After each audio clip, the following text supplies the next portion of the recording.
Last year మార్చితో పోల్చుకుంటే corona కేసులు మధ్యలో తగ్గిపోయాయి.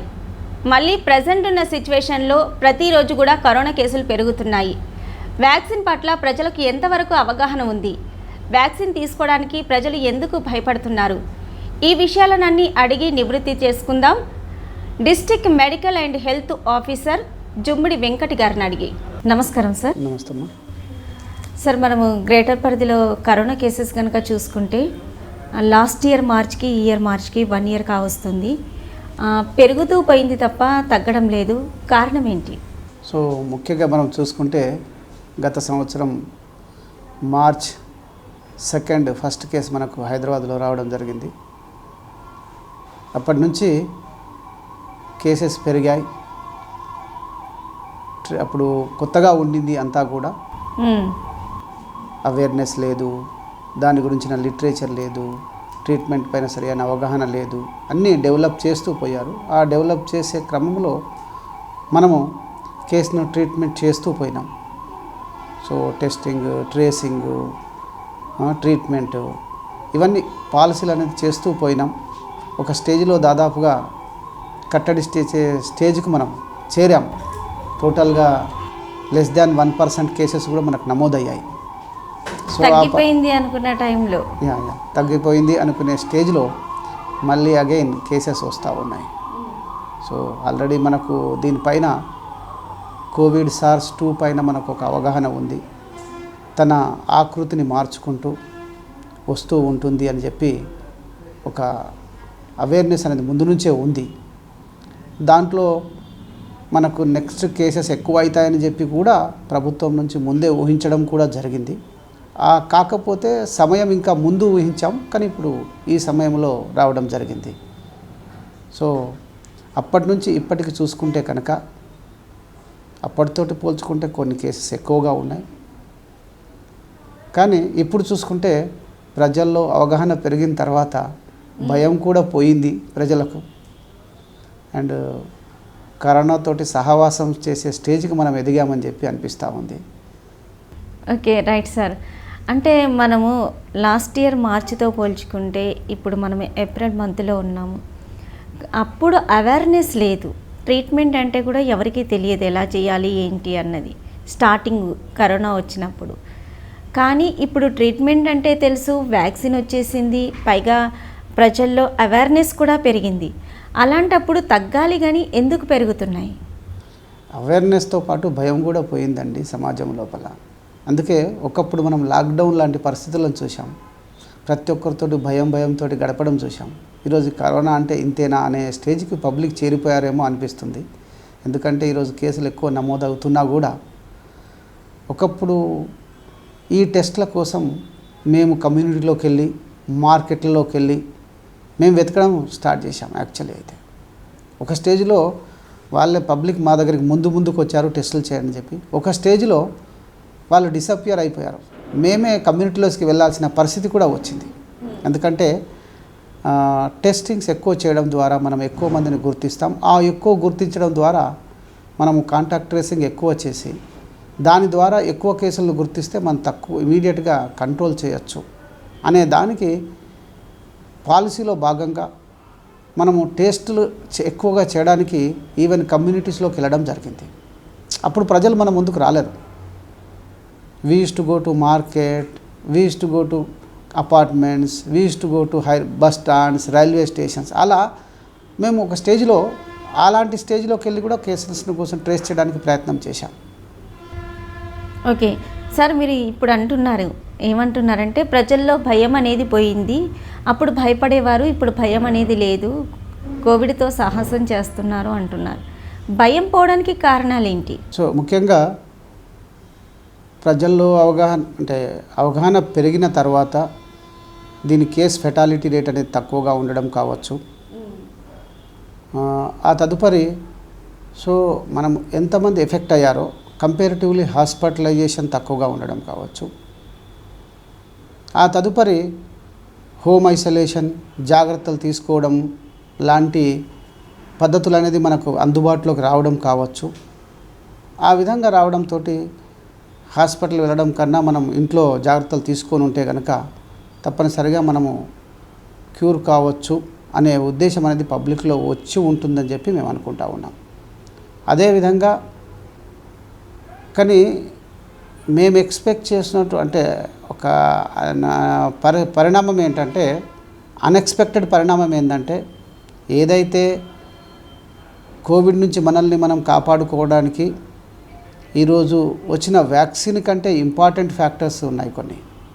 ఆ ఇంపార్టెంట్ ఇష్యూస్ అయినటువంటి మాస్క్ ధరించడం కానీ, భౌతిక దూరాన్ని పాటించడం కానీ కూడా పబ్లిక్ చేయడం లేదు. అంటే అదే ఒక డేంజరస్ పరిణామం. అంటే అవగాహన వచ్చిందని చెప్పి చూసుకుందామా, లేదంటే మరీ ఎక్కువ అవగాహన వచ్చిందా అనేది కూడా అనిపిస్తూ ఉంది. వ్యాక్సిన్ మనం అనుకుంటున్నాం, వ్యాక్సిన్ లాగా అంతే ఎఫెక్ట్ చూపించేటివి ఇవి రెండు కూడా. మాస్క్ ధరించడం, భౌతిక దూరాన్ని పాటించడం, ఇవి రెండు చాలా ఇంపార్టెంట్ ఇష్యూస్. మీరు కరోనానే కాదు, మీరు లాస్ట్ ఇయర్ కనుక చూసుకుంటే డిఫరెంట్ డిసీజెస్ అంటే టీబీ కావచ్చు, నార్మల్గా వచ్చేటువంటి ఇన్ఫ్లుయెంజా వైరసెస్ కావచ్చు, ప్రతి ఇయర్లో ఎవ్రీ ఇయర్లో మనకు వర్షాకాలం మొదలు కాగానే, వర్షాకాలం నుంచి శీతాకాలం ఎండ్ అయ్యే వరకు కూడా మనకు కొన్ని జబ్బులు వస్తూ ఉంటాయి. సీజనల్ డిసీజెస్, ఫ్లూ అని చెప్పి, న్యూమోనియాస్ అని చెప్పి, ఇవన్నీ సీజనల్ ఫ్లూస్ వస్తూ ఉంటాయి. అలాగే స్వైన్ ఫ్లూ కానీ, మీరు వాటిని లాస్ట్ ఇయర్ కంపేర్ చేసుకుంటే మనకు చాలా మినిమల్ కేసెస్ రావడం జరిగింది. సో అవన్నీ దేని నుంచి మనకు అరికట్టబడడం జరిగింది? అవన్నీ కేవలం ఒకే ఒక్క దాంతో అరికట్టబడడం జరిగింది, మాస్క్ ధరించడం. లాస్ట్ ఇయర్ ఒక్కసారి ఒక వ్యక్తి గట్టిగా తుమ్మినట్టయితే అందరు ఒక్కసారి ఉలిక్కి పడేవారు. అలాగే అది తుమ్మడానికి ఆ పర్సన్ కూడా ఎంతో కష్టపడేవాడు. ఎందుకంటే భయం, నన్ను ఎవరన్నా కోవిడ్ పేషెంట్ లాగా ట్రీట్ చేస్తారా అనే భయం అనేది ఆ పర్సన్ కూడా తుమ్మనీయకుండా చేసేది. లేదంటే అతను కూడా జాగ్రత్తలు తీసుకునేవారు. దగ్గడం తుమ్మడం కూడా నిషేధం అయిపోయింది. అలాంటి పరిస్థితులు ఉండేటివి. ఆ మాస్క్ ధరించడంతో మనకు టీబీ రేట్ కూడా తగ్గిపోయింది లాస్ట్ ఇయర్. అండ్ ఈ జబ్బులు తగ్గిపోయినాయి. శ్వాసకోశ వ్యాధులు, స్వైన్ ఫ్లూ లాంటి వ్యాధులు, ఫ్లూలు అవన్నీ తగ్గిపోయినాయి. అంటే దాంతో హాస్పిటలైజేషన్ కూడా తగ్గిపోయింది. రొటీన్గా మనకు వర్షాకాలం వచ్చిందంటే హాస్పిటల్ నిండిపోతూ ఉంటాయి. సో అలాంటి వ్యాధులన్నీ తగ్గిపోయాయి. రీజన్ ఒక్కటే, మీరు మాస్క్ ధరించారు, అన్ని జాగ్రత్తలు తీసుకున్నారు. అమ్మో నేను ఎక్కడ తుమ్మాలో అని చెప్పి ముందే మీరు ఒకవేళ సర్ది అనిపిస్తుందంటే ఆవిరి పట్టడం లాంటివి చేశారు. ఇంట్లో జాగ్రత్తలన్నీ తీసుకున్నారు. మరి ఈరోజు అవి మర్చిపోయారు. సో అలాంటివి చూడండి. ఆ మాస్క్ ధరించడం నాట్ ఓన్లీ కరోనాను కాదండి, న్యాచురల్గా వచ్చే టీబీని తగ్గించింది, ఇదన్నిటిని తగ్గించింది. అంటే అర్థం మన ఇంపాక్ట్, మనము ధరించిన మాస్క్ ఇంపాక్ట్ ఎంత ఉంది. అలాంటి మాస్క్ను మళ్ళీ మర్చిపోతున్నారు పబ్లిక్. మీరు వ్యాక్సిన్ ఎంత ఎఫెక్టో అది అంతే ఎఫెక్ట్. సో పబ్లిక్ ఎంత అవగాహన వచ్చినా, కరోనా భయం ఎంత పోయినా ఈ మాస్క్ను ధరించడాన్ని, భౌతిక దూరాన్ని పాటించడాన్ని మాత్రం మరవద్దని చెప్పి కోరుతా ఉన్నాం. సార్, కరోనా సెకండ్ వేవ్ అంటున్నారు. అంటే ఈ వైరస్ రూపాంతరం చెంది సెకండ్ వేవ్ రూపంలో వస్తుంది అని చెప్తున్నారు. అది ఎంతవరకు వాస్తవం? అంటే డిఫరెంట్ స్ట్రెయిన్స్ అని అంటున్నారు. మహారాష్ట్రలో ఉన్న స్ట్రెయిన్స్ కావచ్చు, అండ్ యూకే నుంచి వచ్చిన స్ట్రెయిన్స్ కావచ్చు. అవన్నీ చూస్తే కనుక మన దగ్గర అన్ని స్ట్రెయిన్స్ కనిపించడం లేదు. స్టడీస్ అన్నీ జరిగాయి, CCMలో స్టడీస్ జరిగాయి, వేరే ఏరియాస్లో స్టడీస్ జరిగాయి. ఆ స్టడీస్ జరిగినప్పుడు మన దగ్గర వేరియేషన్స్ ఎక్కువగా ఏమీ కనిపించలేదు. చూసాం, యూకే ట్రావెలర్స్ వచ్చినప్పుడు కొన్ని కేసెస్ కనిపించాయని చెప్పి మళ్ళీ టెస్టులు చేశాం. వాళ్ళకు జీనోమ్ స్టడీ లాగా పంపించాం, పూణేకి పంపించాం, గవర్నమెంట్ పంపించడం జరిగింది. కానీ వాటి నుంచి మనకు ఎక్కువగా కేసెస్ అనేటివి రావడం జరగలేదు. ఎందుకంటే ప్రతి కేసును ఫాలో చేయడం జరిగింది. సో ఆ విధంగా చూసుకుంటే ఇప్పుడు మహారాష్ట్ర నుంచి వచ్చిన కొన్ని స్ట్రెయిన్స్ అవి వస్తున్నాయి అన్నారు. కానీ అలాంటివన్నీ ఇక్కడ మనకు తెలంగాణలో ఎక్కువగా కనిపించలేదండి.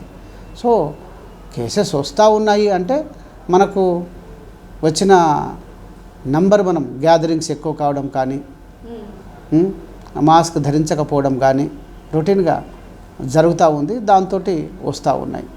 సో ప్రజలు ఒక్కసారి మనము దీన్ని రివిజన్ చేసుకోవాలి. ప్రకృతి నాశనం అవుతున్న కొద్దీ వేరే వేరే జబ్బులు వస్తూ ఉంటాయి. ఒకప్పుడు మనకు జబ్బులు ఏమి వచ్చాయి?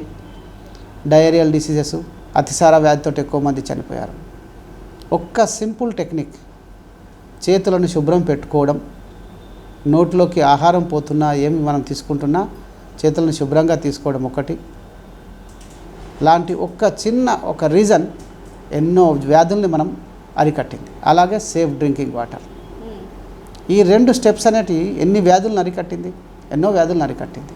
మరి ఈరోజు మనం ఏం చేస్తున్నాం? ఈరోజు ఈ వ్యాధుల నుంచి ఏం నాన్ కమ్యూనికేబుల్ డిసీజ్ అనేది వచ్చాయి. ఎందుకంటే వర్కింగ్ స్టైల్స్ పెరిగింది, జీవన మార్గాలు పెరిగిపోయాయి, లైఫ్ స్టైల్ డిసీజ్ అనేది ఎక్కువగా వస్తుంది. ఒకప్పటి డిసీజ్కు ఈరోజు డిసీజెస్కు ట్రెండ్ చూసుకుంటే డిఫరెంట్గా మారడం జరిగింది. ఈ కరోనా మనకు ఒక విధంగా మన కొత్త జీవన విధానాన్ని, న్యాచురల్ పద్ధతిలో జీవించడం ఏ విధంగా అనే విధానాన్ని ఇది నేర్పుతూ ఉంది. మనం దాన్ని గుర్తించకుండా మళ్ళీ అదే సమూహాల్లో తిరగడం, మాస్క్ని ధరించకపోవడం చేసినట్టయితే తప్పనిసరిగా వైరస్ ఉంది, ఇంకా టోటల్గా మనం నివారించలేకపోయినాం. అంటే 1% కంటే తక్కువగా ఉంది. ఎప్పుడైతే మీరు మీ పద్ధతులను మార్చుకున్నారో, గుంపులుగా రావడం జరిగిందో, ఎప్పుడైతే మాస్క్ ధరించడం తగ్గించేశారో, మరి దాని రూపాన్ని అది మళ్ళీ అగైన్ తిరిగి చూపించడం జరుగుతూ ఉంది. ఓకే సార్, అంటే ఇప్పుడు ఎవ్రీడే కూడా కేసెస్ పెరుగుతున్నాయి, అంటే ఈ కేసెస్ తగ్గించడానికి మార్గం ఏంటంటారు? సో హెల్త్ డిపార్ట్మెంట్ సైడ్ నుంచి ఒకటి అవేర్నెస్ తేవడం. మీరు అవేర్నెస్ తేవడం, ఇంతకంటే మించిన అవేర్నెస్ ఏ విధంగా తెస్తారో ఒకసారి ఆలోచించాలి. ఎందుకంటే మీరు లాక్డౌన్ పెట్టారు, అప్పుడు లాక్డౌన్లో జరిగినటువంటి ఎకనామికల్గా మనం ఎంత నష్టపోయాం, ఎన్ని కుటుంబాలు చితికిపోయాయి, ఎన్ని పరిశ్రమలు మూతబడ్డాయి, ఇప్పుడు విమానయానం మీద కావచ్చు, హోటల్ ఇండస్ట్రీ మీద కావచ్చు, డిఫరెంట్ రియల్ ఎస్టేట్ కావచ్చు, ఎన్నో రంగాల మీద దెబ్బ పడడంతో ఎంతమంది జీవనోపాధి కోల్పోయారు, ఎంతోమంది ఏ విధంగా దేశం యొక్క ఎకనామీ ఏ విధంగా పడిపోయిందో మనం అంతా చూసాం. సో కరోనా డెత్ల కంటే ఒక స్టేజ్లో వాటిదే ఎక్కువ ఎఫెక్ట్ అనేది పడింది. ఈరోజు కూడా దాని నుంచి కోలుకోవాలంటే మనకు చాలా సమయం పడుతుంది. మరి అలాంటప్పుడు అంతా చూసి, లాక్డౌన్ లాంటివి చూసి, డైలీ మన రింగ్ టోన్లో కరోనా వచ్చిందా, వ్యక్తిని కాదు దాని వ్యాధిని చూడండి అని చెప్పి, వ్యాక్సిన్ వేసుకోమని చెప్పి డైలీ మీకు రింగ్ టోన్ లాగానే వస్తుంది. ఇంకేం అవేర్నెస్ కల్పించాలి? సో అవేర్నెస్ కల్పించాలంటే ప్రజలు బాధ్యతగా తమ బాధ్యతను చేయాలి. అదొక్కటే మిగిలింది. నిజం చెప్పాలంటే ప్రభుత్వం తీసుకోవాల్సిన చర్యలన్నీ దాదాపుగా తీసుకుంది, కానీ ప్రజలు బాధ్యతగా మెలగాల్సిన సమయం మాత్రం వచ్చింది తప్పి మేము అనుకుంటా ఉన్నాం. ఎందుకంటే మీరు మీ బాధ్యతను మరిస్తే కరోనా దాని పనిని అది చేస్తూ ఉంటుంది. కాబట్టి కరోనా వర్సెస్ మన బాధ్యత అనేది ఈరోజు మెయిన్. దయచేసి ప్రజలందరికీ ఈ అవకాశాన్ని వినియోగించుకొని చెప్తా ఉన్నాం ఏంటంటే, మీరు మాస్క్ ధరించండి, భౌతిక దూరాన్ని పాటించండి. అది ఈరోజు మీకు ఇస్తున్నటువంటి వ్యాక్సినేషన్కి సమానం. అది మీరు ఎంతకాలం అది పాటిస్తారో, కరోనానే కాదు, మామూలుగా వచ్చే టీబీ కానివ్వండి, స్వైన్ ఫ్లూ కావండి, ఈ డిజీజెస్ కూడా మాయమైపోతాయి, మనకు ఆరోగ్యంగా ఉంటాం. సార్, అంటే ఇప్పుడు day by day corona cases పెరిగిపోతే హాస్పిటల్స్లో కూడా అంటే ప్రజెంట్ బెడ్ దొరకడం కూడా చాలా కష్టంగా మారింది. ఇలాంటి టైంలో డెత్ రేట్స్ కూడా పెరుగుతున్నాయి కొన్ని చోట్ల. మరి గవర్నమెంట్ తరపు నుండి ఎలాంటి చర్యలు తీసుకుంటున్నారు? సో ప్రభుత్వం పరంగా చూసుకుంటే ఈరోజు హైదరాబాద్లో ప్రైవేట్ హాస్పిటల్లో ఉండే బెడ్లు కావచ్చు, గవర్నమెంట్ హాస్పిటల్లో ఉండే బెడ్స్ కావచ్చు, డే బై డే మానిటరింగ్ అనేది జరుగుతూ ఉంది. అండ్ డైలీ 3 times కూడా మానిటరింగ్ జరుగుతూ ఉంది ప్రభుత్వం తరపు నుంచి. మార్నింగ్ ఏ విధంగా ఉంది, మధ్యాహ్నం ఏ విధంగా ఉంది, సాయంత్రం ఏ విధంగా ఉంది బెడ్ ఆక్యుపెన్సీ అని చెప్పి ప్రభుత్వం దాన్ని మానిటర్ చేస్తూ ఉంది. దానికి అనుగుణంగానే మార్పులు తెస్తూ ఉన్నారు. ఈరోజు గాంధీలో బెడ్స్ సంఖ్యను పెంచడం కానివ్వండి, టీమ్స్ని పెంచడం కానివ్వండి, వివిధ హాస్పిటల్స్ను కోవిడ్ దానిలాగా మార్చడం కానివ్వండి. అదేవిధంగా ప్రైవేట్లో ఇంతకుముందు చూసుకున్నారు, కొన్ని హాస్పిటల్స్ కోవిడ్ హాస్పిటల్స్ లాగా పెట్టాం, వాటిలో కొన్ని బెడ్స్ను కోవిడ్ బెడ్స్ లాగా కేటాయించడం జరిగింది. ఇట్ ద సేమ్ టైం ఈరోజు నిర్ణయం చూసుకుంటా ఉన్నాం, మోర్ దాన్ 20 బెడ్స్ ఉన్నటువంటి ప్రతి హాస్పిటల్ కూడా అవసరమైతే మనం కోవిడ్ దానిలాగా మారుస్తామని చెప్పి దాని ప్రకారంగా మమ్మల్ని సెన్సెస్ కూడా అడగడం జరిగింది. దాని ప్రకారంగా ప్రిపరేషన్స్ మా దగ్గర జరుగుతూ ఉన్నాయి. సో గవర్నమెంట్ అనేది ఎప్పుడైతే ట్రెండ్స్ మారుతూ ఉంటాయో దాన్ని బట్టి డెసిషన్స్ అనేది మారుతూ ఉంది. సో ఆ విధంగానే ఎక్కువ కేసులు ఏ విధంగా వస్తున్నాయి, ఏ ఏరియాలో వస్తున్నాయి అనడానికి టెస్టింగ్స్ అనేది ఎక్కువగా పెంచమని చెప్పి జరగడం జరిగింది. ఆ విధంగా మనము డైలీ టెస్టింగ్స్ అనేది ప్రతి ఏరియాలో చేస్తూ ఉన్నాం. ఏరియాలో చేస్తూ కూడా ఏ ఏరియాలో ఎక్కువ కేసెస్ నమోదవుతున్నాయి, అక్కడ ట్రెండ్స్ ఎలా ఉన్నది, అక్కడ మనము దాన్ని హై రిస్క్ ఏరియాస్ని ఐడెంటిఫై చేసుకోవడం, ఆ ఏరియాలో వ్యాక్సినేషన్ ఎక్కువగా చేయడం. ఎందుకంటే ఈరోజు వ్యాక్సినేషన్ అనేది నెక్స్ట్ ఆల్టర్నేటివ్ అనేది వ్యాక్సినేషనే. మనం ఎక్కువ వ్యాక్సినేషన్ చేస్తే కనుక నెక్స్ట్ వ్యాధి అనేది యాంటీబాడీస్ మన లోపల డెవలప్ అవుతాయి, ఆ వ్యాధి వచ్చినా మనం తట్టుకునే శక్తి మనకు పెరుగుతుందని చెప్పి ఏ హై రిస్క్ ఏరియాస్ను పట్టుకొని ఏరియాను రికగ్నైజ్ చేయడం, ఆ ఏరియాస్ లోపల వ్యాక్సినేషన్ చేయడం అండ్ టెస్టింగ్స్ చేయడం, కాంటాక్ట్ ట్రేసింగ్ చేయడం అనే దానిపైన గవర్నమెంట్ అనేది ఎక్కువగా దృష్టి సారించింది. దానికి అనుగుణంగా ప్లానింగ్ అనేది జరుగుతూ ఉంది, ఎగ్జిక్యూషన్ కూడా జరుగుతూ ఉంది. సార్ అంటే ఇప్పుడు కోవిడ్-19 టెస్టులకు సంబంధించి చూసుకుంటే కనుక ఫ్రీ హెల్త్ క్యాంప్స్ అనేటివి ఏమైనా కండక్ట్ చేస్తున్నారా? ఎస్ అమ్మా, అంటే ఫ్రీ హెల్త్ క్యాంప్స్ అనే దానికంటే టెస్టులు మనం పంపించడం. ఈరోజు గవర్నమెంట్ పాలసీ ఏ విధంగా చేశామంటే, ఏదైతే మొబైల్ హెల్త్ క్యాంప్స్ పెట్టాము, ఈ మొబైల్ వెహికల్ వెళ్తుంది, దాంట్లో ఫార్మసిస్ట్ ఏఎన్ఎం వాళ్ళు ఉంటారు, they will go and they will do test there. ఒక ఏరియాను అంటే హై రిస్క్ ఏరియాను ముందు రోజే ప్లాన్ చేసుకుంటాం, ఆ ఏరియాకి వెళ్తుంది, ఆ ఏరియాలో టెస్ట్ చేస్తుంది, అక్కడే హోమ్ ఐసోలేషన్ కిట్స్ కూడా ఇస్తాం, అసెస్మెంట్ చేస్తారు, వాళ్ళకి ఇల్లు ఉందా లేదా అనేది అసెస్మెంట్ చేస్తాం. సో ఇల్లు ఉన్నట్టయితే ఆ ఇల్లు ఓకే, వెంటిలేటెడ్ ఉందా, బాత్రూమ్ ఫెసిలిటీ ఉందా, వాళ్ళకు ఉండడానికి అనుకూలంగా ఉందా, అక్కడ ఓల్డేజ్ వాళ్ళు ఎవరైనా ఉన్నారా, కోమార్బిడ్ కండిషన్స్ తోటి ఎవరు ఉన్నారా, అలా లేకపోతే కనుక ఈరోజు మనం ప్రభుత్వం ఈరోజు క్వారంటైన్ సెంటర్స్ కూడా పెట్టడం జరిగింది. కోవిడ్ కేర్ సెంటర్స్ అని చెప్పి హైదరాబాద్లో నా పరిధి లోపల దాదాపుగా నేచర్ క్యూర్ హాస్పిటల్ ఉంది, ఆయుర్వేద హాస్పిటల్ ఉంది, నిజామియా తిబ్బీ హాస్పిటల్, సరోజినీ దేవి హాస్పిటల్, దాదాపు 1000 పడకలతోటి ఈ 4 సెంటర్స్ మేము ఏర్పాటు చేశాం. వాటిలో కూడా మొబిలైజ్ చేయడానికి అవకాశాలు ఇచ్చాం.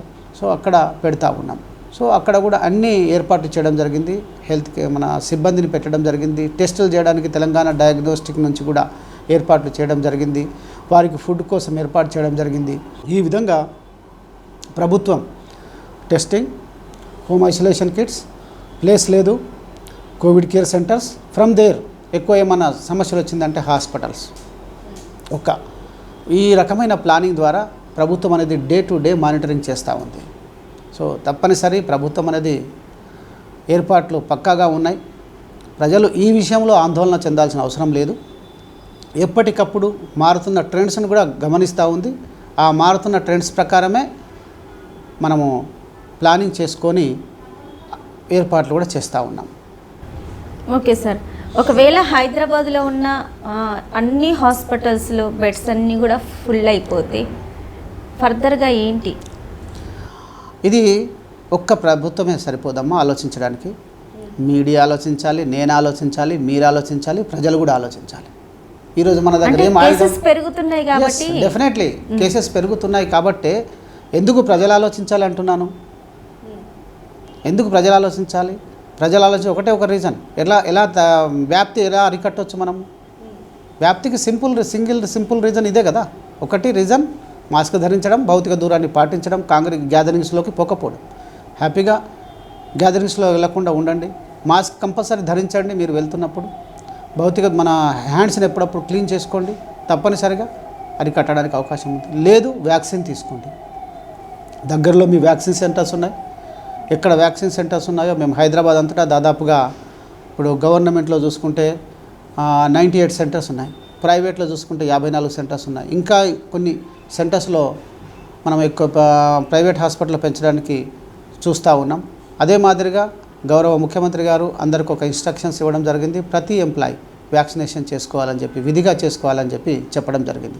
ఒకప్పుడు వ్యాక్సినేషన్ అంటే భయం ఉండింది ప్రజలకు. ఏంటంటే ఇంకా థర్డ్ టెస్ట్ ట్రయల్స్ కాలేదు, ఇవి కాలేదు, అవి కాలేదు అనే ట్రయల్స్ తోటి ప్రజలు వెనుకడుగు వేశారు. కానీ ఈరోజు స్వచ్ఛందంగా ప్రజలు ముందుకు వస్తూ ఉన్నారు.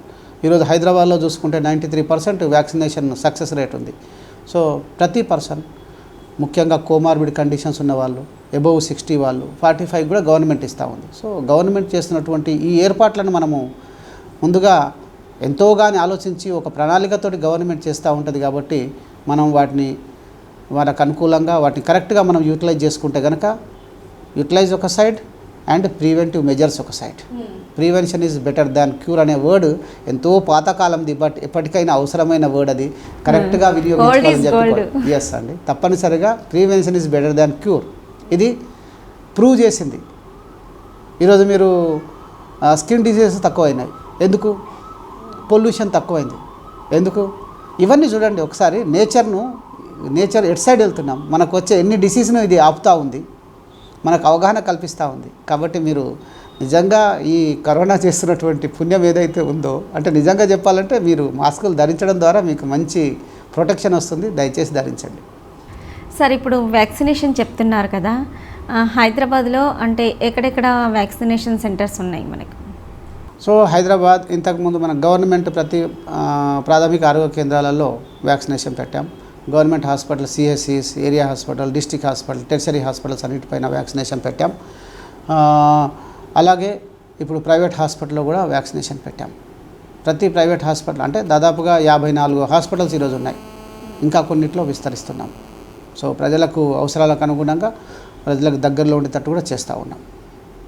అంటే మనకు టీకా ఇప్పుడు అంతా కూడా ఉచితంగానే వేస్తున్నారండి? గవర్నమెంట్లో టీకా ఉచితంగా వేస్తున్నాం. ప్రైవేట్లో టీకా దాదాపు ఇస్తున్న ఖరీదు చాలా తక్కువ, 250. దీని మ్యానుఫ్యాక్చరింగ్కు ఇవ్వడానికి కూడా చాలా ఎక్కువగా ఖర్చు అవుతుంది. యాక్చువల్ అయితే అసెస్మెంట్ వేస్తే 1000 రూపాయల కంటే ఎక్కువగా ఉంటుందని, కానీ ప్రభుత్వం ఈరోజు ఒక బోల్డ్ డెసిషన్ తీసుకుంది.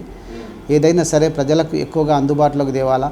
ఇంకా నిజంగా చెప్పాలంటే చాలామంది ప్రైవేట్ హాస్పిటల్ వాళ్ళకు కూడా అభినందించాలి. వాళ్ళ ఖర్చు అయ్యేది కూడా తీసేసి వాళ్ళకు 150కి ఇవ్వడము. ఈవెన్ కొన్ని హాస్పిటల్ ముందుకెళ్ళి వాళ్ళకు ఓల్డ్ ఏజ్ పీపుల్ వస్తుంటే టీ, కాఫీలు కూడా సర్వ్ చేస్తూ ఉన్నారు. సో ఒక విధంగా ప్రతి ఒక్కరు వాళ్ళ బాధ్యత నిర్వర్తిస్తున్నట్టున్నారు. కాబట్టి ప్రజలు దీన్ని విరివిగా ఉపయోగించుకోవాలి. సార్, ఇప్పుడు కోవాక్సిన్ అంటున్నారు, కోవిషీల్డ్ అంటున్నారు, 2 వ్యాక్సిన్లు అంటున్నారు. అంటే ఇందులో ఏది బెటర్ అంటారు? 2 బెటరే అంటారా? అంటే మీరు దాంట్లో తయారీ పద్ధతులు డిఫరెంట్గా ఉన్నాయి. కోవాక్సిన్, కోవిషీల్డ్. సో ఇక్కడ రెండింటికి తేడా ఏమీ లేదు. 2 మనకు ప్రొటెక్షన్ ఇచ్చే వ్యాక్సిన్సే. అంటే దేంట్లో ఎక్కువ వ్యాధి నిరోధక శక్తి ఉందంటారు? అదే ఆ కంపారిజన్ తప్పండి. దీంట్లో అంటే ప్రజల్లో ఆ కంపారిజన్ అనేది పెరిగిపోయింది ఇప్పుడు present. I agree with you. Comparison పెరిగిపోయింది. మాకు కోవాక్సిన్ ఇవ్వమని కొందరు, కోవిషీల్డ్ ఇవ్వమని కొందరు, అలా కొందరు వస్తూ ఉన్నారు. కానీ రెండిట్లో తేడా మీరు యాంటీబాడీస్ డెవలప్మెంట్ చేసే విషయంలో తేడా ఏమీ లేదు. ఓన్లీ ఏదంటే ఇది ఎక్కడి నుంచి ఆస్ట్రాజెనకా సీరం ఇన్స్టిట్యూట్ నుంచి ఒకటి వచ్చింది, భారత్ బయోటెక్ మన తెలంగాణ నుంచి ఒకటి వచ్చింది. ఈ 2 కంపెనీలు డిఫరెంట్. అంటే ఒకటి ఎక్కడ పనిచేస్తుంది, ఇంకొకటి స్ట్రక్చర్ పైన ప్రోటీన్స్ డిఫరెంట్ దీని నుంచి వస్తున్నాయి. కానీ 2 చేస్తున్న పని ఒకటే, యాంటీబాడీస్ను డెవలప్ చేయడం. సో కాబట్టి ఏంటంటే అల్టిమేట్గా మనకేం జరగాలి, గవర్నమెంట్ రెండింటిని ఎందుకు తీసుకొచ్చింది, ఇంకా ఇన్ ఫ్యూచర్ అక్టోబర్ వరకు ఇంకొక 5 వ్యాక్సిన్స్ తీసుకొస్తానని చెప్తుంది. ఇవన్నీ ఎందుకు తీసుకొస్తుంది? మనము ఒక రకంగా మీరు చూసుకుంటే ఏంటంటే ఏ వ్యాక్సిన్ తీసుకున్నా మీకు కాస్త చిన్నప్పుడు మనం పిల్లలుగా తీసుకున్నా కూడా పెయిన్ రావడం, వేసుకున్న సైట్లో ఫీవర్ రావడం అవన్నీ జరుగుతూ ఉండేవి. ఇప్పుడు కూడా అలాగే జరుగుతాయి. మైల్డ్ సింటమ్స్ అన్నీ ఉంటాయండి నార్మల్గా అండి. మేజర్గా ఇంతవరకు అయితే మేజర్ కేసెస్ ఏమి మన వ్యాక్సిన్ తోటి ఏం రాలేదు. చాలామంది అంటున్నారు అంటే వ్యాక్సిన్ వేసిన తర్వాత కూడా పని చేయట్లేదు, మళ్ళీ కరోనా వస్తుంది అంటున్నారు. అంటే అది అవగాహన ప్రాపర్గా లేకపోవడం వల్ల అంటూ ఉన్నారు. అంతే. ఎందుకు అంటే ఫర్ ఎగ్జాంపుల్ ఏమంటామంటే ఇప్పుడు ఆల్రెడీ మీ లోపల కోవిడ్ సిమ్టమ్స్, పాజిటివ్నెస్ ఉంది, అప్పుడే మీరు వ్యాక్సిన్ వేసుకున్నారు అంటే తప్పనిసరిగా వస్తుంది. ఎందుకంటే యాంటీబాడీస్ డెవలప్ కావడానికి సర్టెన్ పీరియడ్ పడుతుంది. 1 డోస్ వేసుకున్నావు, కొంత 2వ డోస్ వేసుకున్న తర్వాత 15 రోజుల తర్వాత కానీ యాంటీబాడీస్ డెవలప్ కావడానికి అవకాశం లేదు.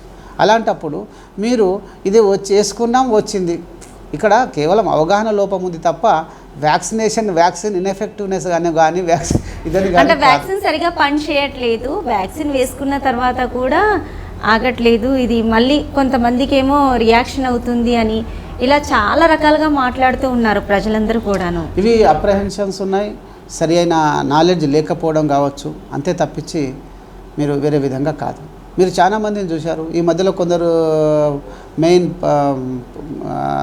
మన రెస్పెక్టివ్ పర్సనాలిటీస్ మీరు చూడండి, వాళ్ళందరూ చెప్తా ఉన్నారు, నేను 2 డోసుల వ్యాక్సిన్ వేసుకోలేదు, 1 డోస్ వ్యాక్సిన్ వేసుకున్నాను, మా ఫ్రెండ్ ఒకతను 1 డోస్ కూడా వేసుకోలేదు, అతను హాస్పిటలైజ్ అయ్యాడు, నేను నార్మల్గా ఇంట్లో ఉన్నాను, కొద్దిపాటి సిమ్టమ్స్ తోటి ఉన్నాను చెప్తా ఉన్నాను. అలాంటి సందర్భాలు చాలా ఉన్నాయి. అండ్ మీకు దీంట్లో ఒకసారి చూసుకుంటే కనుక మీరు ఏదైనా ఒక వస్తువును మనం తీసుకుంటుంటే ప్రాపర్ అవగాహన కావాలి. మీరు ఆహారం తింటున్నా ఎప్పుడు శక్తి వస్తుంది? ఇమీడియట్గా మీకు శక్తి వస్తుందా?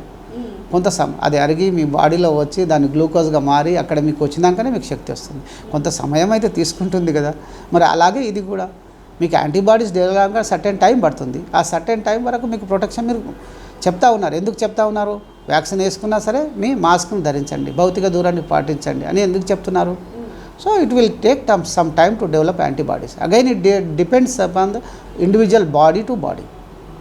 నా బాడీ మీకు ఒక దానికి రియాక్షన్ ఏ విధంగా ఇస్తుంది, నా బాడీ ఇంకొక దానికి ఎట్లా రియాక్షన్ ఇస్తుంది, డిఫరెంట్ మెకానిజమ్స్ కొన్ని ఉన్నాయి కదా.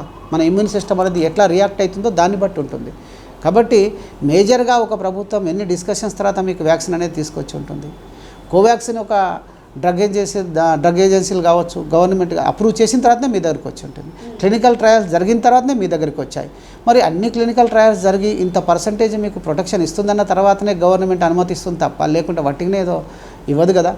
సో అంత ప్రజల ప్రాణాలంటే గవర్నమెంట్కి లెక్క లేకుండా ఉందా? లేదు, అది తప్పండి. సో మనకు అవగాహన లేదంతే. మనము ఏదంటే ఫస్ట్ ఏమో అందరు చాలామంది వ్యాక్సిన్ తీసుకోవడం భయపడ్డారు, అంతే కదా. అవునండి, ఫస్ట్ భయపడ్డారు, ఆ తర్వాత వ్యాక్సిన్ కావాలని అవగాహన పెరిగే కొద్దీ వ్యాక్సిన్ కావాలని వస్తున్నారు. నేను హైదరాబాద్లో కోవాక్సిన్ స్టార్ట్ చేసిన రోజు 1000 మంది సిబ్బంది వస్తే 750 మంది పారిపోయారు, ఒక 250 మందే వచ్చారు. మరి ఈరోజు కోవాక్సిన్ కావాలని మనం అడుగుతూ ఉన్నాం. సో ఓవరాల్గా ఏంటంటే మనకు అవగాహన పెరుగుతున్న కొద్దీ దాని మీద మనం ముందుకు వస్తూ ఉంటాం. కాబట్టి ఈరోజు వ్యాక్సిన్ అనేది చాలా ఇంపార్టెంట్. వ్యాక్సిన్ తీసుకోండి. కోవిషీల్డ్లో కానీ కోవాక్సిన్లో కానీ తేడా అంటే స్ట్రక్చరల్గా దాన్ని ఫార్ములా ప్రకారం తేడా ఏం లేదంట. ఫార్ములా ప్రకారం తేడానే తప్పించి మీకు యాంటీబాడీస్ డెవలప్ చేసే విషయంలో తేడా ఏం లేదు. మీకు ప్రొటెక్షన్ రెండూ ఇస్తాయి. ఆ ప్రొటెక్షనే మనకు ఇంపార్టెంట్. ఈరోజు మీ కోవాక్సిన్ అన్ని చోట్ల అందుబాటులోకి రావడం కష్టం. తక్కువ సమయం లోపల ఎక్కువ ఉత్పత్తి చేయాలి, ప్రజలకు అందుబాటులోకి చేయాలి. ఎంతమంది ప్రజలు ఉన్నారు అంతమంది ప్రజలకు అందుబాటులోకి తేవాలంటే డిఫరెంట్. ఈరోజు మనం ప్రభుత్వాన్ని అభినందించాలి. అందరినీ కోవాక్సిన్ డెవలప్ చేస్తుంది, కోవిషీల్డ్ మళ్ళీ ఇంకో 5 వ్యాక్సిన్స్ తీసుకురావడానికి ప్రయత్నం చేస్తుందంటే రేపు ఇంకొక వ్యాక్సిన్ వస్తుంది, అప్పుడు అదేం చేస్తుంది? ఉంటాయి కదండి.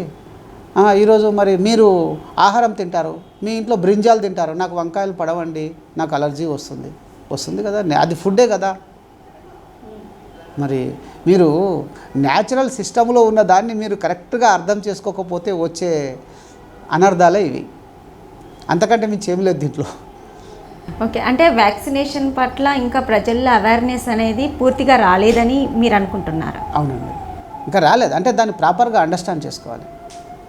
అది అండర్స్టాండ్ కానంత వరకు మనం చేసుకోరు కొందరు ఇంకా పట్టుదలతో నాకేం కాదు భగవంతుడు చూసుకుంటాడని కొందరు ఉండొచ్చు. లేదు నాకు అన్నీ వచ్చేసినాయి నాకు అట్లా కొందరు ఉండొచ్చు, మొండి ధైర్యంతో ఉండొచ్చు. ఇవన్నీ కానీ అన్నిటికంటే విలువైంది మన ప్రాణం. ఈ భూమిపైన మనం బతికున్నంత వరకే ఏదైనా సాధించవచ్చు. ఏదంటే మీరు ఏదైనా కావచ్చు. Maybe tomorrow you are the president of India, maybe tomorrow you are the PM, scientist, ఏదైనా కావచ్చు.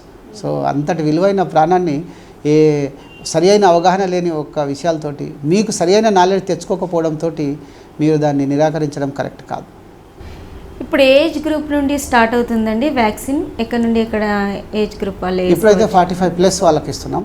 ఇంతకుముందు 45 నుంచి 59 ఏజ్ గ్రూప్ వాళ్ళకు కోమార్బిడ్ ఉంటేనే ఇవ్వాలని గవర్నమెంట్ చెప్పింది. కానీ లేదు, ఇప్పుడు 45 నుంచి 59 ఎలాంటి కోమార్బిడ్ లేకున్నా కూడా ఇవ్వండి అని చెప్పి గవర్నమెంట్ నుంచి ఇన్స్ట్రక్షన్స్ వచ్చాయి. సో ఇప్పుడు నార్మల్ పబ్లిక్, జనరల్ పబ్లిక్ వరకు చూసుకుంటే 45 అండ్ అబవ్ ఇస్తున్నాం. And health care workers, front line workers అయితే 18 అబవ్.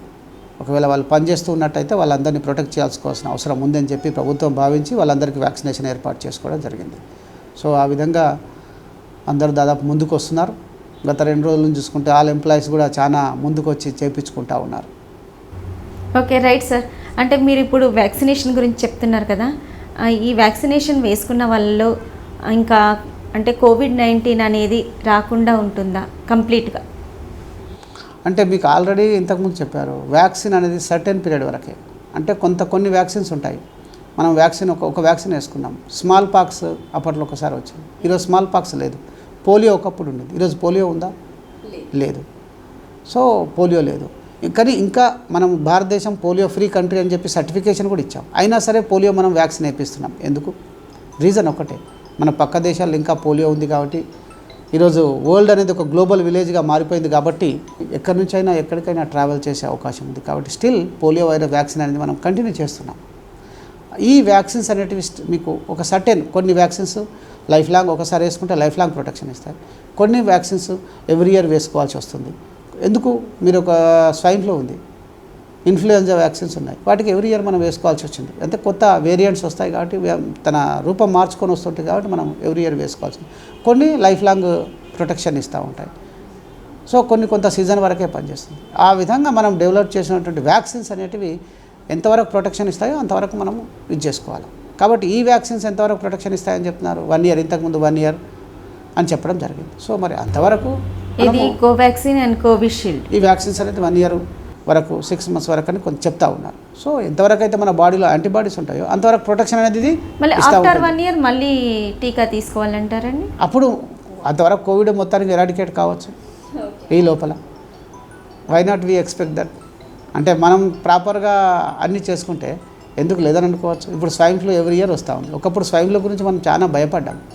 ఈరోజు స్వైన్ ఫ్లూ గురించి మనకు భయం లేదు. సో మనం తగు జాగ్రత్తలు తీసుకుంటే ఇట్ విల్ బి నార్మల్ అని. కోవిడ్ కూడా నార్మల్ ఫ్లూ లాగానే అయిపోయే అవకాశం ఉంది. అంత అంటే జనాల్లో భయం పోవడానికి కూడా కారణము ఇదొక నార్మల్ ఫ్లూ అని అనుకుంటున్నారంటారా ఒక రకంగా? అంటే కొంత అవగాహన ఉండొచ్చు. ఎందుకంటే దీని ద్వారా ఎక్కువ మరణాలు లేవనో, ఎక్కువ ఇన్ఫెక్షన్ ఇది కావడమో అట్లాంటివి వచ్చి ఉంటాయి. లాస్ట్ ఇయర్ చూసి ఉంటారు కదా, మనము అప్పుడు చిన్న రీజన్కే మనం చాలా ఎక్కువ భయపడిపోయాం, దాంతో ఎక్కువ జాగ్రత్త పడ్డాం. ఈరోజు చూసుకుంటే భయం అనేది తగ్గింది కదా, జనాలు తిరుగుతూ ఉన్నారు బయట. సార్, అంటే ప్రజల్లో అవగాహన పెంచడానికి, కరోనాను తగ్గించడానికి గవర్నమెంట్ ఎటువంటి చర్యలు తీసుకుంటుంది? సో ప్రజల్లో అవగాహన పెంచడానికి ముఖ్యంగా ప్రతి ఆరోగ్య కార్యకర్త ఈరోజు ఫీల్డ్లో తిరుగుతూ ఉన్నారు. దాదాపుగా 1 ఇయర్ నుంచి తిరుగుతూ ఉన్నారు. సో ఐసీ యాక్టివిటీస్ అనేది ఆల్రెడీ చేయడం జరిగింది. ఒకప్పుడు స్టాంపింగ్ అలాంటివి కూడా చేసేవాళ్ళు. సో ఇప్పుడు ఆ స్టాంపింగ్ అనేది లేదు. కానీ ప్రతి ఆరోగ్య కార్యకర్త దాదాపు ప్రతి చోటుకి వెళ్ళడం, వాళ్ళని కలుసుకోవడం, హోమ్ ఐసోలేషన్ కిట్ ఇవ్వడం, జాగ్రత్తలు చెప్పడం, కౌన్సిలింగ్ చేయడం ద్వారా వాళ్ళకి అవేర్నెస్ అనేది తీసుకొస్తూ ఉన్నారు. సో అదే మాదిరిగా ఈవెన్ గవర్నమెంట్ మీరు చూసుకోండి, రేడియో జంగిల్స్ ఇంతకుముందు ఇచ్చాం, టీవీలలో గవర్నమెంట్ సైడ్ నుంచి కూడా వచ్చింది. So different kind of activities. ఒకటి ఈరోజు పోలీస్ ఎన్ఫోర్స్మెంట్ చేస్తూ ఉంది, ఇది మాస్క్ ధరించడం అనేది కంపల్సరీ చేస్తా, అది కూడా ఒక రకమైన అవేర్నెస్ క్యాంపెయిన్. ఎందుకంటే ఇప్పుడు అంటే మాస్క్ లేకపోతే ఫైన్ విధించాలి అంతే కదా. అంటే ఇప్పుడు ఐఈసీ ఎట్లా ఉంటుందంటే, మీరు ఒకసారి భయంతో పబ్లిక్లో చెప్తే వినడం కన్నా భయంతో కూడా ఎక్కువగా ఐఈసీ వస్తుంది. మీరు ఒక చక్కటి ఒక ఉదాహరణకు మనం చూడండి, మనము యాడ్స్ ఇస్తూ ఉంటాం. యాడ్స్ కొన్ని ఎడ్యుకేటివ్గా ఉంటాయి, వాటిని ఎక్కువ మంది వినరు. ఈ ఒకటి డిఫరెంట్గా యాడ్ ఇస్తుంది, ప్రిన్స్ ఫినాయిల్, చక్కని ఫినాయిల్ అని చెప్పి కాఫీ తాగుతూ ఉంటారు. చాలా మందిలో ఏం ఫీలింగ్, ప్రిన్స్ ఫినాయిల్ తాగుతున్నాడు అనే ఒక ఫీలింగ్ కూడా వస్తుంది. అంటే అది ఆ విధంగా మనసుల్లో హత్తుకొని పోయి ఉంటుంది. అంటే ఈరోజు మీరు చూస్తూ ఉంటే ఈరోజు ఆ విధంగా డిఫరెంట్ కైండ్ ఆఫ్ యాక్టివిటీస్. ఈరోజు మాస్క్ ఎన్ఫోర్స్మెంట్ అనేది ఒక good actually strategy that was developed by the government. So compulsory ఏంటంటే అది బాగా పనిచేస్తుంది. ప్రజల్లో భయం కూడా డెవలప్ కావాలి, అది అదర్వైజ్ కష్టం. ఆ భయం డెవలప్ అయితేనే మన పరిధిలో మనం ఉంటాం. ఎందుకంటే బాధ్యత ప్రభుత్వందే, ఎంతకని ప్రభుత్వమే చేస్తూ ఉంటుంది. ప్రజలకు బాధ్యత లేకపోతే చాలా కష్టం అండి. కాబట్టి ఏంటంటే అవేర్నెస్ అనేది చాలా ఎక్కువగా అయింది, నీ లోపల బాధ్యత రాలేదు. ఇంకా ఆ బాధ్యత డెవలప్ కావాలి. ఇక దేశం పట్ల బాధ్యత, ఈరోజు అందరము నీ కుటుంబం పట్ల కూడా బాధ్యత అవసరం. ఈరోజు ఎన్నో కుటుంబాలు కరోనా వల్ల చితికిపోయిన కుటుంబాలు ఉన్నాయి. ఒక సిక్కే కాదు కదా, ఎకనామికల్లీ ఏమైంది అది కూడా ఆలోచించాలి. అంటే ఒక అన్ని రంగాలుగా మీరు ఆలోచిస్తే కనుక definitely you will take precautions. So ప్రజల్లో అవగాహన అంటే బాధ్యత పెరగాలి, అవగాహన కన్నా బాధ్యత పెరగాలి. ఈరోజు ఆ బాధ్యత లేదనే మేము అనుకుంటున్నాం. సార్, ఇప్పుడంటే వ్యాక్సినేషన్ అనేది ప్రజలకు సరిపడా ఉందా, షార్టేజ్ ఏమైనా ఉందా? యాజ్ ఆఫ్ నవ్ అయితే షార్టేజ్ ఏం లేదండి. యాజ్ ఆఫ్ నవ్ హైదరాబాద్లో అన్ని సెంటర్లు ఈరోజు పనిచేస్తూ ఉన్నాయి, వ్యాక్సిన్ అనేది చేస్తూ ఉన్నాం. సో మరి కూడా మళ్ళీ వస్తుందని కూడా మాకు చెప్తా ఉన్నారు. సో యాజ్ ఆఫ్ నవ్ అయితే వ్యాక్సినేషన్ డెఫిసిట్ అనేది మా దగ్గర లేదు. అంటే మనం కరోనాను అరికట్టాలి అంటే ఫస్ట్ మాస్క్ ధరించాలి, భౌతిక దూరం పాటించాలి, శానిటైజ్ చేయాలి ఎప్పటికప్పుడు హ్యాండ్స్. నెక్స్ట్ టీకా కూడా వేయించుకుంటే కరోనా అనేది పూర్తిగా మూలాల నుంచి తగ్గిపోయే అవకాశం ఉందంటారు. అంటే మూలాల నుంచి కరోనాను తగ్గించే అవకాశం కాదండి. మూలాల నుంచి తగ్గించాలంటే ఒక వైరస్ ఒకసారి ఎంటర్ అయిపోయింది, ఎంటర్ అయిన తర్వాత మూలాల నుంచి ఇమీడియట్గా ఏం పోదండి. ఇంకెంత కాలం ఉండే అవకాశం? ఏంటి మనం దానితో సహజీవనం చేయడానికి మనం అలవాటు చేసుకోవాలి, జాగ్రత్తలు తీసుకోవాలి. ఒకప్పుడు స్వైన్ ఫ్లూ గురించి భయపడ్డాం కదా, మరి ఈరోజు స్వైన్ ఫ్లూ గురించి భయపడుతున్నామా? లేదు. దాంతో సహజీవనం చేస్తున్నాం, జాగ్రత్తలు తీసుకుంటున్నాం. సో ఆ జాగ్రత్తలు తీసుకుంటే తప్పనిసరిగా కరోనా మనల్ని ఏం చేయదు. ధైర్యంగా ఉండాల్సిన అవసరం ఉంది, పాజిటివ్గా ఉండాల్సిన అవసరం ఉంది, అండ్ ప్రిపేర్డ్గా ప్రికాషన్స్ తీసుకోవాల్సిన అవసరం ఉంది. ఇంతే. అవి తీసుకుంటే కనుక మీరు ఇంకొన్ని రోజులకు చెప్తారు కరోనా మనం భయపడాల్సిందేముంది, ఈ జాగ్రత్తలు తీసుకుంటే సరిపోతుంది. ఇంతకంటే భయంకరమైన వ్యాధుల్ని మనం చూసాం. అంటే ఇది ప్రపంచ గతినే మార్చేసింది. సో దీన్ని మనం కంట్రోల్ చేయాలంటే తప్పనిసరి మాస్క్ ధరించడం తప్పనిసరి. ఓకే సార్, అంటే డిఫరెంట్ డిజీజెస్తోని బాధపడే వాళ్ళు ఉన్నారు, వాళ్ళు కూడా వ్యాక్సిన్ వేసుకోవచ్చు అంటారా? అందరూ వేసుకోవచ్చండి. ఈరోజు వాళ్ళకే ఎక్కువగా వేసుకోవాలి, except haemophiliacs, pregnant ladies, lactating mothers, చిన్నపిల్లలు తప్ప. ఎందుకంటే లాక్టేటింగ్ మదర్స్, ప్రెగ్నెంట్ ఉమెన్స్ ఎందుకు అంటున్నామంటే ఇంకా వాటిపైన స్టడీ జరగలేదు కాబట్టి. ఓకే, ట్రయల్స్ ఏమీ జరగలేదు కాబట్టి. చిన్నపిల్లలు ఎందుకు అంటున్నామంటే వాళ్ళపైన కూడా ట్రయల్స్ జరగలేదు కాబట్టి. కాకపోతే దీంట్లో హీమోఫీలియస్ అనేది తీసుకోవద్దనేది ఒకటి స్పెసిఫిక్గా ఉంది. కాబట్టి మిగతా వాళ్ళు కోమార్బిడ్ కండిషన్స్ ఉన్న వాళ్ళకే కోసమే కదా ప్రభుత్వం అనేది ఎక్కువగా పెట్టింది. ఎందుకంటే కోమార్బిడ్ ఉన్నప్పుడు అటాక్ అనేది ఒకసారి వైరస్ వచ్చింది అంటే కోమార్బిడ్ కండిషన్స్ ఉన్న వాళ్ళకి ఎక్కువగా త్వరగా వ్యాప్తి చెందే అవకాశం, త్వరగా డ్యామేజ్ చేసే అవకాశం ఉంది. కాబట్టి ప్రభుత్వం అనేది కోమార్బిడ్ వాళ్ళు కంపల్సరీ తీసుకోవాలనేది పెడతా ఉంది. సార్, మీరు ఒక డిస్ట్రిక్ట్ మెడికల్ అండ్ హెల్త్ ఆఫీసర్గా ప్రజలకు ఇచ్చే సూచనలు ఏంటి? మా సూచనలు ఇంపార్టెంట్గా ఒకటేనండి, ప్రజలు ఎవరైనా సరే బాధ్యతతోటి మెలగడమే ఫస్ట్ మా సూచన. నేను నా కుటుంబం పట్ల బాధ్యతగా ఉండాలంటే నేను నా మాస్క్ ధరించాలి, భౌతిక దూరాన్ని పాటించాలి. ఇదే నా బాధ్యత నా కుటుంబం పట్ల, నా దేశం పట్ల. మీరు 1 year నుంచి చూస్తూ ఉన్నారు. ఈరోజు ఒకప్పుడు డిఫరెంట్ డిపార్ట్మెంట్స్ అన్నీ పనిచేశాయి. పోలీస్ డిపార్ట్మెంట్ దీనిపైనే పనిచేసింది, తన డ్యూటీలు అన్నీ వదిలిపెట్టి దీనిపైనే పనిచేసింది. మున్సిపల్ డిపార్ట్మెంట్ పనిచేసింది, హెల్త్ డిపార్ట్మెంట్ పనిచేసింది. మనం అందరం చూసాం. అన్ని రకాల డిపార్ట్మెంట్స్ కేవలం కోవిడ్ బడ్జెట్ కూడా అంతా కోవిడ్కే పెట్టడం జరిగింది. అంటే ఎన్నో ఉద్యోగాలు పోయినాయి, ఎకనామిక్ అనేది డౌన్ అయింది. అన్నీ అయిన తర్వాత ఈరోజు మనం ఒక సర్టెన్ స్టేజ్కి రీచ్ అయినాం. ఈరోజు మళ్ళగైన్ వస్తూ ఉందని చెప్తా ఉన్నారు. అలాంటప్పుడు మనకు సర్టెన్ ఐడియాస్ వచ్చేసినాయి ఆల్రెడీ. ఏం చేస్తే కోవిడ్ని మనం దూరం పెట్టవచ్చు అనేది క్లారిటీ వచ్చేసింది. ట్రీట్మెంట్ ఏందనే క్లారిటీ వచ్చింది. Home isolation, mild moderate symptoms ఉన్న వాళ్ళు హోమ్ ఐసోలేషన్లో తగిన జాగ్రత్తలు తీసుకుంటే హ్యాపీగా ఉండొచ్చు అనేది వచ్చేసింది. సో క్రిటికల్గా ఏ లక్షణాలు ఉంటే క్రిటికల్నెస్ వస్తుంది, ఏ లక్షణాలు ఉన్న వాళ్ళు హాస్పిటల్లో అడ్మిట్ కావాలి అనేది కూడా వచ్చింది. సో ఒక clarity, certain clarity is there. అలాంటి క్లారిటీ వచ్చిన తరుణం లోపల సింపుల్ టెక్నిక్స్ ఏదైతే మాస్క్ ధరించడం అనే సింపుల్ టెక్నిక్ని మీరు చేసుకోకపోతే మిమ్మల్ని మనం ఏం చేయలేము. అంటే ప్రభుత్వమే మొత్తం ఏ విధంగా చేయగలుగుతుందో మీరు ఆలోచించాలి. అంటే మీకోసం అన్ని వనరులను, బెడ్స్ని క్రియేట్ చేసింది. ఈరోజు టిమ్స్ హాస్పిటల్ లాంటి హాస్పిటల్ ఈరోజు ప్రభుత్వం క్రియేట్ చేయగలిగింది ఎన్నో పడకలతోటి. ఈరోజు టిమ్స్ హాస్పిటల్లో ఉన్నారు. ఒకప్పుడు అదే టిమ్స్ మనం లేకుండే, అది ఉన్నది. అలాగే ప్రతి హాస్పిటల్లో బెడ్స్ పెడుతుంది. ఈరోజు ప్రైవేట్లో కూడా బెడ్స్ తయారు చేస్తుంది, ప్రోటోకాల్స్ తయారు చేసింది, ట్రీట్మెంట్ ప్రోటోకాల్స్ తయారు చేసింది. ఏ విధమైన అన్నీ ఈరోజు ఒకసారి ఏర్పడ్డ తర్వాత ఒక సింపుల్ టెక్నిక్, మాస్క్ ధరించిన ఆయన భౌతిక దూరాన్ని పాటించు. మీరు అదే చేయకపోతే కేవలం మీ చేతుల్లోనే ఉంది. నా లెక్క ప్రకారం అయితే ఇది టోటల్లీ ప్రజల చేతుల్లో ఉంది. మీరు బాధ్యతగా ప్రవర్తించండి. ఈ సమాజం పట్ల, మీ కుటుంబం పట్ల, ఈ దేశం పట్ల ఒక్కసారి ప్రవర్తించండి. డెఫినెట్లీ కొంత పీరియడ్ లోపల ఇది తగ్గిపోతుంది. మీరు అది చేయరు, దీన్ని స్ప్రెడ్ చేస్తూనే ఉంటారు. అందుకే చెప్తా ఉంది ప్రభుత్వం, వాళ్ళు స్ప్రెడ్ చేస్తూనే ఉంటారు. మేమేం చేయాలో టెస్టులు చేస్తూనే ఉండండి, టెస్టులు చేస్తూనే ఉంటాం. మీరు ప్రజల్ని గుర్తిస్తూనే ఉండండి, హోమ్ ఐసోలేషన్ కిట్స్ ఇస్తూనే ఉండండి. మన ఎకానమీ అంతా దీనిపైనే పెడుతున్నాం. మన గ్రోత్కి ఎక్కడ ఉంది? సో మీ లోపల ఒక్క యాంగిల్ కాదు, డిసీజ్ని అరికట్టే విషయంలో ఆలోచించాలి, ఎకనామికల్గా ఆలోచించాలి, అండ్ ఎంప్లాయ్మెంట్ పరంగా ఎన్నో రకాలుగా ఆలోచించాల్సిన అవసరం అనేది ఉంది. ప్రతి ఒక్కరూ అవేర్నెస్ తోటి మాత్రమే మెలగాలి అండ్ బాధ్యతగా మెలగాలి. మాస్క్ ధరించడం, భౌతిక దూరాన్ని పాటించడమే ఒకటి. 2, ఇంకొకటి మీ దగ్గరికి వచ్చినటువంటి ఆరోగ్య కార్యకర్త ద్వారా వ్యాక్సిన్ తీసుకోవడం. ఎలాంటి అపోహలు పెట్టుకోవద్దండి. ఆ అపోహలన్నీ కరెక్ట్ కాదు. సామాన్యంగా చిన్నప్పుడు మీ పిల్లగాని మీరు చూసి ఉంటారు. మీ పిల్లగాళ్ళకు మీరు టీకాలు ఇప్పించినప్పుడు జ్వరం వచ్చి ఉంటుంది, ఇప్పుడు కూడా వస్తుంది.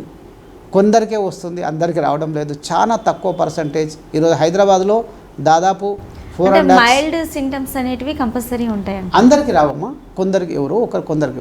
అసలు ఇప్పుడు నాకు హైదరాబాద్లో నేను ఇంతవరకు 4.5 lakhs పీపుల్కి మేము వ్యాక్సినేషన్ చేయించాం.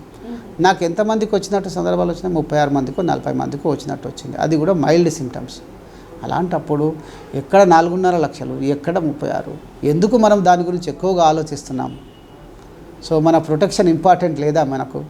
సో దయచేసి ఈ రెండింటిపైన దృష్టి పెట్టండి.